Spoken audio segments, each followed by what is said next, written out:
ಕೊಡಗಿನಲ್ಲಿ ಗಾಳಿಯಿಂದ ಕರೆಂಟನ್ನು ಉತ್ಪಾದನೆ ಮಾಡಲಾಗ್ತಿತ್ತು. ಹೌದು, ಕೊಡಗಿನ ತಲಕಾವೇರಿ ಸಮುದ್ರ ಮಟ್ಟದಿಂದ ಸುಮಾರು 1600 ಮೀಟರ್ ಎತ್ತರದಲ್ಲಿರೋ ತಲಕಾವೇರಿ ಬ್ರಹ್ಮಗಿರಿಯ ಅಂಚಿನಲ್ಲಿ ಈ ವಿಂಡ್ ಪ್ಲಾಂಟನ್ನು ರಚನೆ ಮಾಡೋದಕ್ಕೆ 1988ರಲ್ಲಿ ಕರ್ನಾಟಕ ರಾಜ್ಯ ಕೈಗಾರಿಕಾ ಬಂಡವಾಳ ನಿಗಮ ಮತ್ತು ರಾಜ್ಯ ಸಂಸ್ಥೆಯೊಂದಿಗೆ ಇದೊಂದು ಯೋಜನೆಯನ್ನು ರೂಪಿಸ್ತಾರೆ. ಈ ಯೋಜನೆಯ ಬಡ್ಜೆಟ್ ಬಂದ್ಬಿಟ್ಟು ಎಸ್ಟಿಮೇಟೆಡ್ ಬಡ್ಜೆಟ್ ಬಂದ್ಬಿಟ್ಟು 1 ಕೋಟಿ. ಇದಕ್ಕೆ 65 ಲಕ್ಷ ರೂಪಾಯಿ ನೆರವು ಕೂಡ ಕೇಂದ್ರ ಸರ್ಕಾರದಿಂದ ಬರುತ್ತೆ.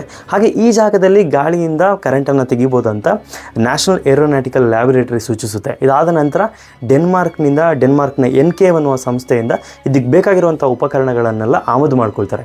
ಅದಾದ ನಂತರ ಡೆಲ್ಲಿಯ GK ಸಿಂಥೆಟಿಕ್ಸ್ ಅನ್ನುವಂತಹ ಸಂಸ್ಥೆ ಇಲ್ಲಿ ವಿಂಡ್ ಪ್ಲಾಂಟನ್ನು ರಚನೆ ಮಾಡಿ ಕೊಡುತ್ತೆ ನಮ್ಮ ತಲಕಾವೇರಿಯಲ್ಲಿ.